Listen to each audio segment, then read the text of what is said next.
This is the BBC. Guten Morgen, willkommen, bienvenue and willkommen to Comedy of die Wochen. You're listening to the Comedy of die Wochen podcast mit mir, deiner Gastgeber, Cariad Lloyd. Wo bist meine Kaninchen? Du bist unter dem Tisch. Oh, there he is. Come on, you, back in your hat. I'm sorry, I'm just speaking German to a rabbit who's under the table. Why? Warum? Weil, this Wochen, we are going all German und du bist in die Glück, because I did GCSE German and I got an A, despite being told I shouldn't bother to take the exam, as I would fail it. Ha! Take that. Look at me now, eh?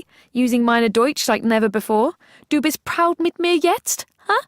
Entschuldigung, ich kann nicht hier du. But foreign language haters, fear not, for we're not just doing German today, but also music. Or music, if you prefer the German word for music. I know you're hoping for 15 minutes of total eclipse of the heart, and believe me, I have tried time and time again to get Radio 4 to allow that, but they are sticklers for scripts.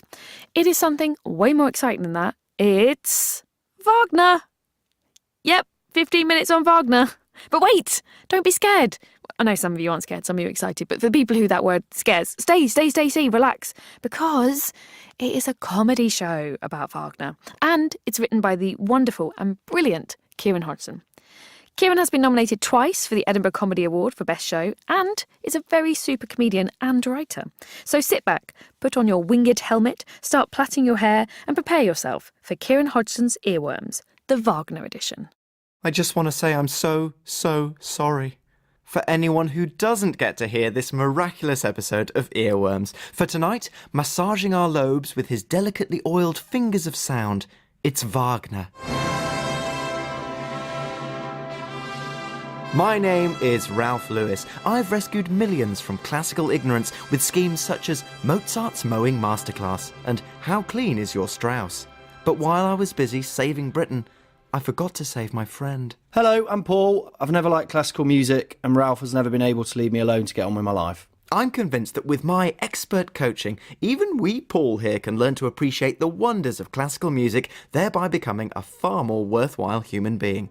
Our musical odyssey tonight will be a voyage into Wagner, at the end of which we'll be writing our own mini masterpieces in his honour. Judging the best will be a top expert, and let me tell you, Paul, tonight's judge is an absolute treat. An ice cream man? Not an ice cream man. Magnum for me, please. I'm not taking a bloody order, Paul. I'm trying to introduce the guest judge, all right? Magnum. Ladies and gentlemen, we're pairing one of history's greatest musicians with one of his greatest fans. Tonight, our epic journey through Wagner's music will end with a visit from Stephen Fry. But he's on telly. Why would he like Wagner? Clever people like me and Stephen Fry find listening to Wagner an addictive, ecstatic experience. What I particularly love about Wagner's operas is the sense of... Whoa, opera? No way am I doing a programme about opera, Ralph. My real friends might be listening. Of course it's opera, it's Wagner. Wagner's main thing is opera. What's the problem? It's all that singing. As opposed to the Rolling Stones who simply hummed Jumping Jack Flash. No, but that's real singing, isn't it? Opera singing's just sort of like... Paul, the singing is essential. The music Wagner writes is all bound up with the amazing stories he's telling and the characters he's bringing to life on stage. Even the audience is full of interesting characters, from rich old white men who cry like babies to ones who don't. Will you at least try it? If I get an ice cream. All right. But I'm not singing. Yeah, very well. Let's crack straight on with some Wagner classics and get your first impressions of the music. Here's the third act of Die Walküre. Hey, I know this. This is that famous bit. Why has he ruined it with all the singing? Paul, the singing improves our understanding. Well, what are they saying then? Hoyotaho. Which means... Funnily enough, nothing. It's a nonsense word that Wagner made up. The Valkyries sing it as they fly around. It's very effective. Valkyries being... winged warrior maidens. So you think I'm going to take this music more seriously if I imagine a bunch of little girls with swords tarting about in the air going hojotoho? Brilliant, isn't it? Here's another piece, and here the words are very important. It's the Liebestod from the end of Tristan and Isolde.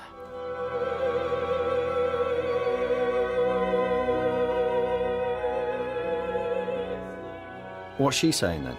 Höchste Lust. It means... Uttermost rapture. Speak German, do we now, Paul? Ja, ein bisschen, aber nicht toll. Well done.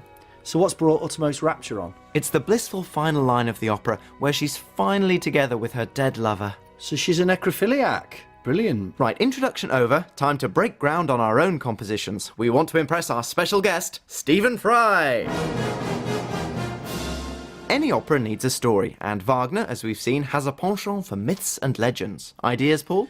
Well, I've been thinking about this, and I reckon it'd be cool to write an opera about my favourite legendary hero. Thomas the Tank Engine, with a wand, blowing up a volcano. How's he holding the wand? More to the point, any musical ideas? There you go. It certainly has grandeur. Delusions of. And what about the singing? We agreed. I'm not singing. Fine, we'll work on that. My own legendary figure will be none other than Richard Wagner. My piece will depict how he had to flee Dresden in 1849 after taking part in a failed revolution. Now I must flee for my life to Paris. God, that sounds stupid. Is that a true story then? Was Wagner a real-life revolutionary like Russell Brand? Damn right. And that's just one of the many adventures that he got up to. Let's listen to some tales of Richard Wagner, with Wagner played by lovable rogue and secret grade 8 flautist Ray Winston. Chapter 1. The Tale of Wagner and the Enormous Debts. Good morning, Herr Wagner. What do you want? I'm trying to write Rienzi. About last night's debut. More about it. Das Liebesverbot. Brilliant. It's gonna run and run. 1836 till forever. Yes. You know how we only sold 4 tickets? Yeah? Well, there's a number of gentlemen outside who say they would like to talk to you about some money that you owe them. Listen, mate. You trying to mug me off? 'Cause if you're mugging me off, you know what I'm gonna do? I'm gonna run away and live in Paris, which I hate. Chapter 2. The Tale of Wagner and the Revolution. Good morning, Herr Wagner. Oh, what do you want? I'm trying to write Das Rheingold. About the revolution here in Dresden. What about it? The new Republic of Saxony. Brilliant. It's gonna run and run. 1848 till forever. You know how you wrote all those articles denouncing the monarchy and the aristocrats? Yeah? There's a number of Prussian soldiers outside who say they'd like to talk to you about having you executed for treason. You know what this sounds like? This sounds like someone trying to mug me off. And if you're trying to mug me off, I've only got one option. I'm going to run away and live in Zurich, which I hate. Chapter 3. The Tale of Wagner and the Mad King. Oh, who is it this time? Are you trying to mug me off and all? Oh no, not at all, Herr Wagner. My name is King Ludwig of Bavaria, and I'm like your biggest fan. I built this really cool new castle, like the one in your operas, and I decorated it with pictures of scenes from your operas. And I want you to live with me, and you can write operas for me every day. Ludwig and Richard, 1864 till forever. You know what, mate? You are the first sensible person I've met in my entire life. So there you go. After many turbulent decades running around Europe, he found a Wagner addict who appreciated him and spent the rest of his life worshipped as a genius. And then he met Hitler. What? Well, you know, Wagner and Hitler were like busy mates. It's the one thing people know about Wagner. Well, no, they weren't mates. However, you've raised a very important and inescapable question. Was Wagner, essentially, a Nazi? First thing that's true, Nazis loved Wagner, or rather, Hitler loved Wagner. Some of the other senior Nazis who got dragged along to his operas found it really boring. Ha! So the Nazis agree with me on that one very specific point. Second thing that's true is that Wagner was a nasty, anti-Semitic arsehole. He even wrote a long essay about how Jewish people were terrible at music and essentially had no culture. Jeez. So, Ralph, if this guy was such a douche, and the Nazis loved him so much, do we really have to listen to him? Paul, as my good friend Stephen Fry said in his brilliant programme Stephen Fry on Wagner, that should give us non-Nazis even more motivation to listen, to take the music back. Reclaim necrophiliac girls singing nonsense words from the Nazis. Exactly. Despite all the despicable things he thought and wrote in his stupid essays, his operas are altogether richer and more complex. His works defy narrow interpretations. Like Forrest Gump. And to help achieve all this, he had a little musical trick. Time for some musicology. Oh, thank God. All this talk of Nazis, it was getting like my auntie's Facebook page. That musical trick I mentioned is called a leitmotif. Say, here's one now. Cute. Sounds like a pillow advert. That's the leitmotif for the god's castle of Valhalla from the Ring Cycle. Whenever the castle appears, you hear that leitmotif. So even though the Ring Cycle is 16 hours long... What? You're kidding? Even though it's 16 hours long, you can keep track of all the ideas, characters and places and how they change. Here's how that Valhalla motif sounds at the very end when the castle gets burned down.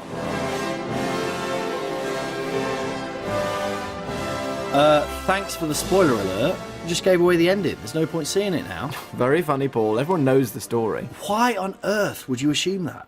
Leitmotif has become an integral part of modern film music. Even some of your favourite characters, like Harry Potter or Darth Vader, each have a recognisable theme.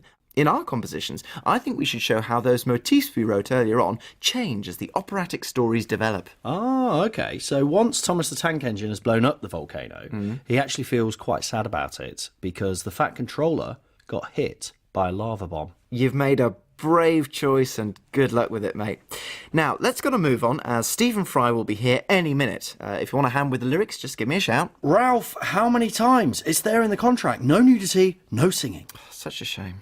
Now, listeners, while we finish writing our pieces, this is the bit of the show where I get to educate Ralph about some of my favourite music. Brace yourselves, everyone. This week, it's a turn-of-the-century masterpiece, Wheatus's Teenage Dirtbag. I'm just a teenage dirtbag baby like you. Ralph, stop the music. You put it on, Paul. Oh, yeah. I've just realised, in the song, it starts with him looking at Noel and saying he's a teenage dirtbag, and then at the end of it, she comes up to him and says that she's a teenage dirtbag as well. Huh? Wagner's just like Wheatus. Noel uses the same words and the same tune as the guy, but it changes everything. It's a leitmotif, and you have to have the words there because otherwise it wouldn't work. So does this mean... I think I need to write some lyrics. Excellent, Paul. And not a moment too soon, because I'm delighted to say that we've just been joined in the studio by our amazing special guest, Stephen Fry.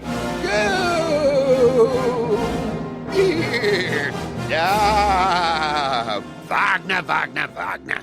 My first flash of love for Wagner's music came at the tender age of 10. The mellifluous strains of the Tannhäuser Bacchanal sending shockwaves through my naughty parts. Sorry, excuse me, Mr. Fry, sorry to interrupt. Yeah, and who might you be? I'm talking about Wagner. Yes, sorry, I'm the presenter of the programme. Ralph Lewis. Ralph, Palf, Piffle and Whiff.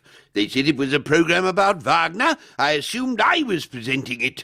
Right, no, it's my programme called Earworms. That's not a very good title. Why not call it Stephen Fry on Wagner?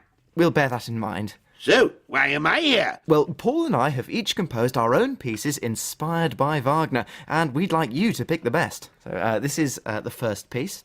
Now I must flee for my life to Paris. Now I am here with the king. I'll live forever. Good heavens. And this is the second one, Sir Stephen. Let's blow up the volcano. Oh no, the volcano blew up my friend, the Fat Controller. So, which one was Wagner? Neither. Well, there's your problem. Put on some Wagner and I'll choose that. That's not really how it works. Oh, dear. It seems you haven't really got your format sorted out, have you, you silly little sausage? Tell you what, I'll come back next series and we can listen to some Wagner and have a lovely time. Goodbye. That guy really likes Wagner. Like I said, Wagner can be highly addictive. The thing is, so far I've only given you gateway Wagner. Before we leave, it's only fair that I bring out some of the hard stuff. The biggest earworm of the lot. I'm recommending the entire 16 hours of Wagner's Ring Cycle.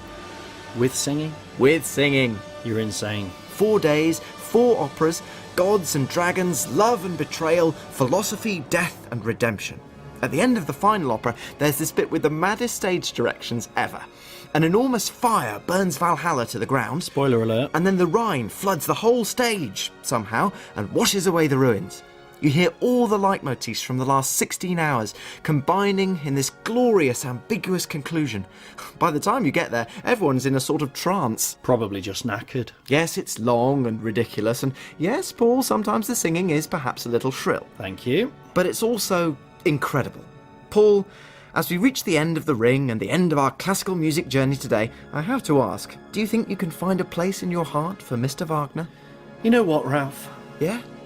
Give me an ice cream and I'll think about it.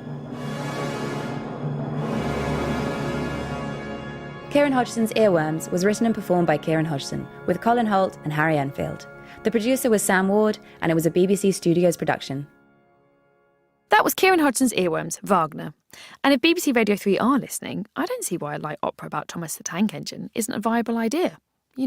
So please do get in touch with Kieran direct, make that happen. If only for every actor that dreams of playing the Fat Controller. Make their dreams come true. That was episode 1 of Kieran Hodgson's Earworms. Plenty more to tickle your ivories, soothe your eardrums, and generally play a tune on your funny xylophone bones.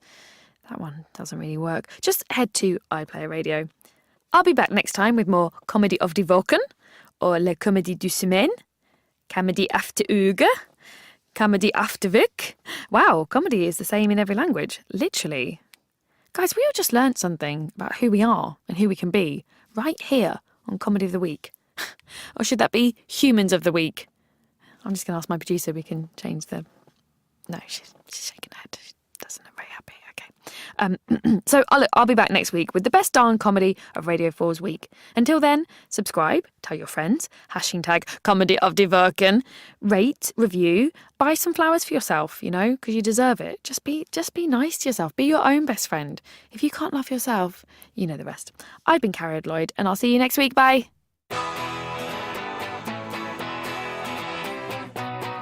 Hello, I'm Phil Ellis, and I'll be returning to the Edinburgh Fringe this year to host Radio 4's Funny from the Fringe podcast, bringing you all that's fresh from the festival every day. It's a chance for me to chat to the most exciting acts performing at this year's festival in the hope to psych them out, so that me, and only me, will win any awards this month. Alright, this is my year, it's going to be my year. Some people say, oh, wasn't your year a few years ago, Phil, when you won the panel prize? You didn't capitalise on your success. Well, no, you can have a second year, just like you can have a second wife, okay? And maybe it'll work out better this time. So that's the Funny from the Fringe podcast, available via your normal podcasting appliances or bbc.co.uk/podcasts.